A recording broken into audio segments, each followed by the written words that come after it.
Pag po ba nilabhan yan, mabubura. Yung tinutukoy niya dito yung sa mga bleach painted shirt. So kapag tapos ko naman siyang i-bleach lahat yon nilalabhan ko na. Permanent na po yung design niya kapag nalapatan mo na siyang bleach. Hindi na natatanggal yung design niya. Next. But sa akin idol, pure bleach naman pero ganito yung lumabas. Tapos ganyan yung itsura ng bleach paint niya. Iba-iba kasi yung reaction ng tela sa mga bleach.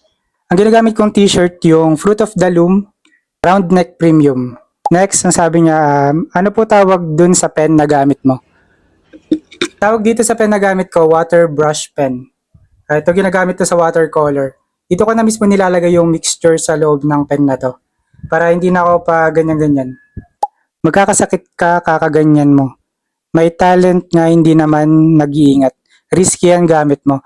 So, tinutukoy pa rin niya dito is yung sa bleach painting. Kasi meron akong post dati na sinabi ko na nilagnat ako after kong mag-bleach painting.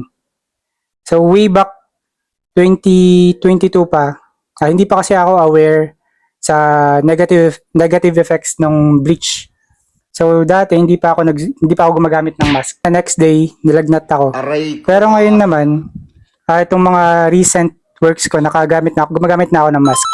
Hindi ko lang sinasama sa video pero off cam po gumagamit ako ng mask. Next sabi niya dito is this AI? Hindi po ate. Hindi po ate. May iniisip po akong pandikit. Hindi ka nabibili, madami ka po nun. Sinasayang mo lang po yun. Ano yan, kulangot? Kadiri kulangot nga! Kailangan lang ma-idea ka sa tela, pero boss, I assume may kopya ka dyan o pattern na kulay ng tela na akma sa ginagaya mo. Tama po ba? Tinutukoy niya naman dito yung recent work ko na fabric art, yung kabayo. Meron akong ginagamit na meron akong reference doon. So, kumukuha din ako ng reference ko sa Google or PixArt.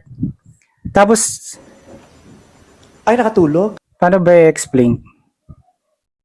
Pwede nyo rin gawing kulay blue yung reference ninyo. Kunwari, yung kabayo na reference ko, ginawa ko siyang kulay blue. Sineparate ko lang yung kulay ng tela from dark to light kagaya ng ganito. Paghahati-hati nyo ng tela, nakadepende na yan sa inyo. So wala kayong susundan talaga na pattern. Next, sabi niya, pakita mo from the start how to paint Zone Rocks. Lol, patawa ka naman, nagpipinta din ako. Sabi niya pa rin dito sa bleach painting pa rin to. Marami naman akong video na ginawa. Napakita ko yung process niya from the start. Pero hindi ko na siya hinahabaan kasi mag-i-start pa rin ng process, umabot na siya ng 1 hour to 2 hours. Pero syempre kung ilalagay ko yun sa video, wala naman sigurong manonood ng ganong katagal. So kinakat ko na lang yung mga videos, tapos pinupost ko na yung pinakahuli. Yung result niya. Kung gusto niyo ng proof na gumagawa talaga ako ng bleach painting, marami naman akong video dyan and check nyo na lang yung mga nakapin na videos. Yun lang guys, at kung may mga katanungan pa kayo, pwede kayo mag-comment yan sa comment section at sasagutin ko sa susunod na video. Yun lang.